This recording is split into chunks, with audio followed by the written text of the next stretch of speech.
प्रिय विद्यार्थियों, मैं डॉक्टर के.बी. बंसल, राजकीय महाविद्यालय दौसा, रसायन शास्त्र विभाग।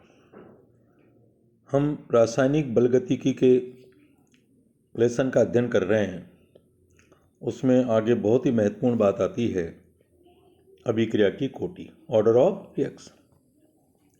देखिए, अभिक्रिया की कोटि समझने के लिए हम पहले एक शब्द को क्लियर करना चाहते हैं। क्या है? वेग समीकरण या वेग व्यंजक, रेट इक्वेशन या रेट एक्सप्रेशन। हम ये कहेंगे कि व्हाट इज रेट इक्वेशन।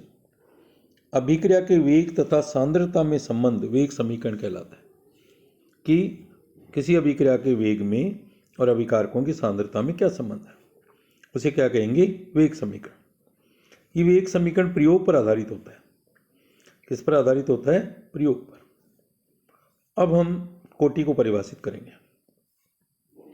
किसी अभिक्रिया के प्रायोगिक वेग समीकरण में सांद्रता के घातांकों का योग उस अभिक्रिया की कोटि कहलाता है। किसी अभिक्रिया के प्रायोगिक वेग समीकरण में का मतलब है प्रयोग द्वारा निकाला जाएगा ये समीकरण में सांद्रता के घातांकों का योग उस अभिक्रिया की कोटि कहलाता है। प्रायोगिक वेग समीकरण कौन से पद से लिखा जाता है? गति निर्धारक पद से, रेट डिटर्मिनिंग स्टेप, जो कि धीमा होता है। ये बात कब लगेगी? जब अभिक्रिया एक से अधिक पदों में हो। क्या मतलब? वहाँ अभिक्रिया जब एक से अधिक पदों में होती है तो कुछ पद धीमे होते हैं, कुछ पद तेज होते हैं। उस स्थिति में प्रायोगिक वेग समीकरण धीमे पद से लिखा जाएगा, जो कि गति निर्धारक पद कहलाता है। लेकिन अगर कोई अभिक्रिया सरल है और एक ही पद में हो रही है तो उसमें कोई धीमे पद और तेज पद की बात नहीं करेंगे। ओके, धीमे पद और तेज पद की बात नहीं करेंगे। अब हम कोटि की एक परिभाषा और दे सकते हैं। दूसरे शब्दों में, किसी अभिक्रिया में उन अभिकारक अणुओं की संख्या या अभिकारकों की संख्या, अणु की नहीं बोलेंगे, अभिकारकों की संख्या जिनकी सांद्रता में परिवर्तन होता है उसे अभिक्रिया की कोटि कहते हैं।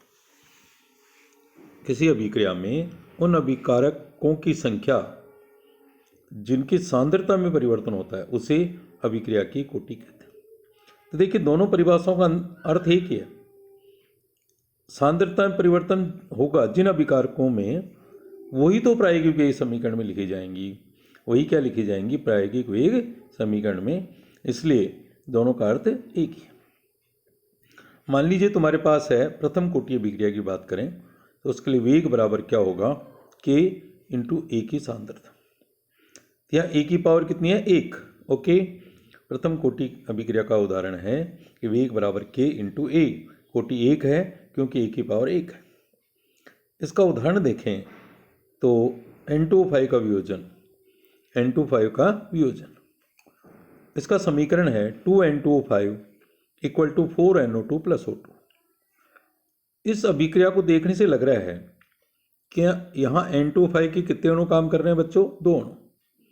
लेकिन जब इसका प्रयोग द्वारा वेग समीकरण निकाला गया तो वेग बराबर K N2O5 की पावर 1, तो कोटि कितनी हो गई? 1। अब हम देखेंगे कि इसकी क्रियाविधि क्या है।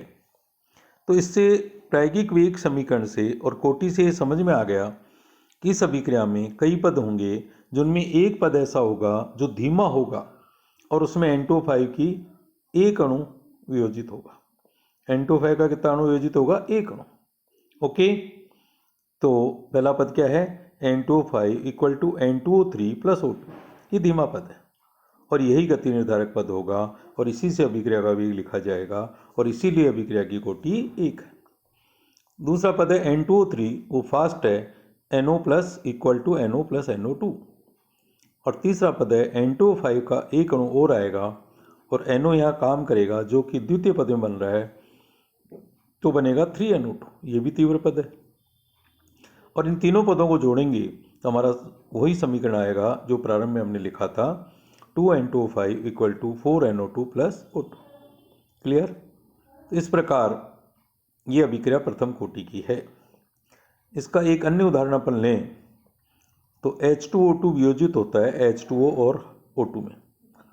H2O2 वियोजित होता है H2 और O2 में। ये भी एक प्रथम कोटि अभिक्रिया। इसी प्रकार ऑक्जेलिक अम्ल H2C2O4 का वियोजन कार्बन मोनोऑक्साइड, कार्बन डाइऑक्साइड और वाटर में होता है।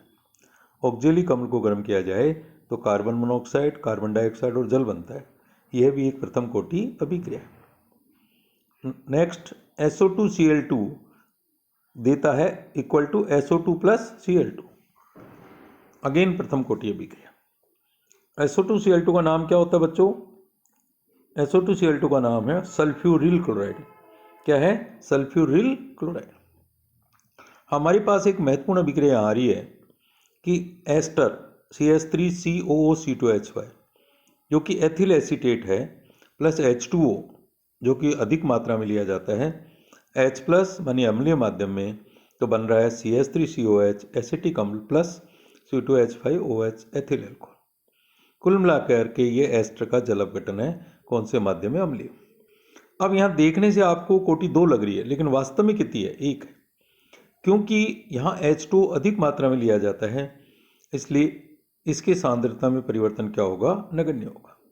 इसके सांद्रता में परिवर्तन नगण्य होगा, इसलिए अभिक्रिया का वेग केवल एस्टर की सांद्रता पर निर्भर करेगा, इसलिए इस अभिक्रिया की कोटि 1 है। बात करें द्वितीय कोटि की अभिक्रिया, सेकेंड ऑर्डर रिएक्शंस, तो हमारे पास अभिक्रिया है 2HI equal to H2 plus I2।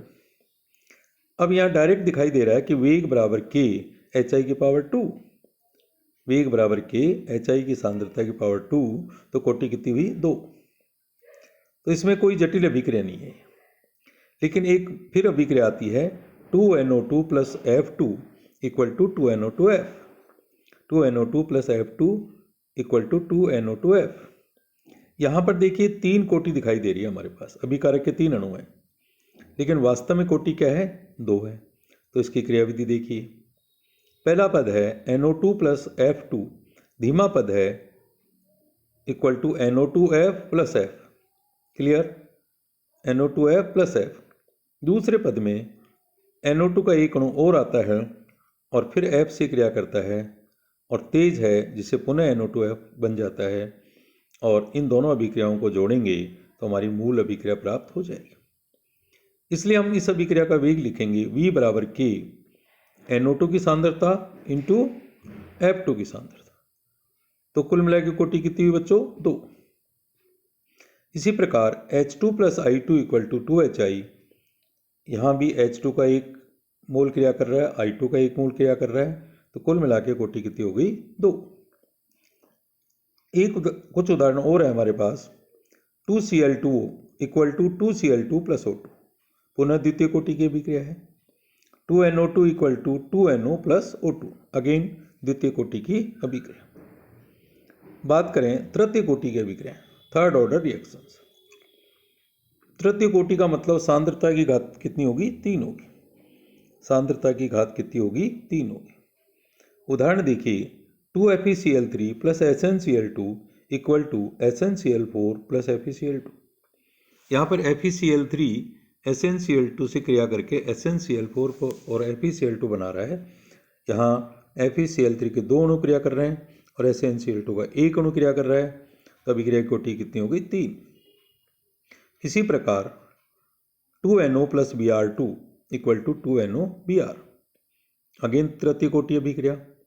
2NO plus O2 equal to 2NO2, ये भी तृतीय कोटि अभिक्रिया है, क्योंकि इस अभिक्रिया का वेग बराबर होगा K NO की पावर 2 इंटू O2 की पावर 1, तो कुल पावर कितनी होगी? 3। तो कोटि कितनी होगी? 3। अब हम बात करें शून्य कोटि अभिक्रिया, जीरो ऑर्डर रिएक्शन। इसका मतलब इसमें सांद्रता की घात क्या होगी? 0 होगी। जीरो ऑर्डर रिएक्शन मीन्स सांद्रता की घात 0 होगी। इसका मतलब यहाँ पर अभिक्रिया का वेग सांद्रता पर निर्भर ही नहीं करता। यहाँ पर अभिक्रिया का वेग सांद्रता पर निर्भर ही नहीं करता, तो यहाँ हम कहते हैं कि अभिक्रिया का वेग स्थिर रहता है। जब सांद्रता पर निर्भर ही नहीं करता तो वेग में कोई परिवर्तन नहीं होगा, वेग स्थिर रहेगा। किस प्रकार की अभिक्रियाओं के लिए? शून्य कोटि, क्योंकि यहाँ एकांक आयतन में अणुओं की संख्या नियत रहती है।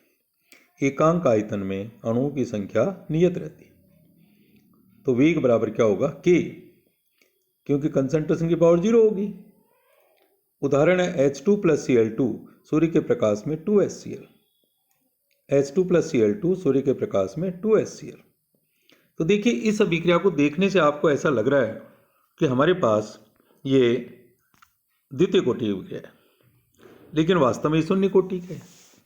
लेकिन यहाँ पर एक निश्चित प्रायोगिक परिस्थिति है, निश्चित प्रायोगिक परिस्थिति है, उसी में ये शून्य कोटि होगी। आप देख रहे हैं कि एक पात्र है बंद, जिसमें लेफ्ट साइड में H2 और Cl2 गैस ली और राइट साइड में पानी लिया। राइट साइड में क्या लिया? जल। अब होगा क्या, इसमें H2 और Cl2 क्रिया करके HCl बनाएंगे। H2 और Cl2 मिलकर HCl बनाएंगे और वो HCl जल में घुलेगा। HCl जल में आसानी से घुल जाता है। तो जितना जगह या आयतन H2 Cl2 ने खाली किया, उतनी जगह किसने घेर ली? HCl जो पानी में घुला है। जितनी जगह H2 और Cl2 ने खाली की, उतनी HCl ने घेर ली। तो इस प्रयोग में समय के साथ साथ H2 और Cl2 की मात्रा तो बदल रही है, लेकिन एकांक आयतन में अणुओं की संख्या नियत रहती है।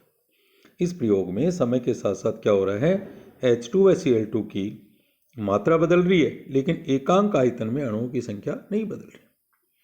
इसको हम ऐसे समझ सकते हैं कि एक होल है जिसमें दो जगह बीच में शटर लगे हुए हैं, मीन्स उसको 3 बराबर भागों में बांट दिया। अब उसमें 30 आदमी बैठे हैं, सपोज करो, तो कितनी दूरी उसमें पूरे होल में 30 बैठे हैं। अब मान लीजिए 10 को बाहर निकाल दिया और आपने एक शटर बंद कर दिया, तो हम ये कहेंगे कि जितनी जगह उन आदमियों ने खाली करी या आज जितने आदमी निकले उतनी जगह भी कम कर दी हमने। जितनी आदमी निकले उतनी जगह भी हमने कम कर दी। फिर 10 गए, फिर शटर डाउन कर दिया दूसरा। इस प्रकार आदमियों की संख्या तो कम हो रही है, लेकिन एक निश्चित एरिया में आदमियों की संख्या उतनी ही है। एक निश्चित एरिया में आदमियों की संख्या उतनी ही है, इसलिए इसको हम शून्य कोटि अभिक्रिया से तुलना कर सकते हैं। शून्य कोटि अभिक्रिया के अन्य उदाहरण हैं 2N2O = 2N2 + O2 प्लेटिनम उत्प्रेरक, 2N2O = 2N2 + O2 प्लेटिनम उत्प्रेरक, 2HI = H2 + I2 गोल्ड उत्प्रेरक। अब आप देखिए यही अभिक्रिया 2HI = H2 + I2 ऊपर हमने द्वितीय कोटि की पढ़ी थी, यहाँ हम करें शून्य कोटि की, लेकिन यहाँ सोने की सतह पर होगी अभिक्रिया। किसकी सतह पर होगी? सोने की सतह पे। तब तो ये शून्य कोटि होगी, अन्यथा ये क्या होगी? द्वितीय कोटि होगी। इसका मतलब अभिक्रिया की कोटि परिस्थितियों पर भी निर्भर करती है। अभिक्रिया की कोटि परिस्थितियों पर भी निर्भर करती है। इसी प्रकार 2NH3 = N2 + 3H2, यहाँ टंगस्टन मेटल कैटलिस्ट है। टंगस्टन क्या है? कैटलिस्ट। तो इसमें भी देखने से आपको पता नहीं चल रहा कि ये शून्य कोटि की है, लेकिन ये टंगस्टन की सतह पर वास्तव में कैसी अभिक्रिया है? शून्य कोटि की अभिक्रिया। ओके।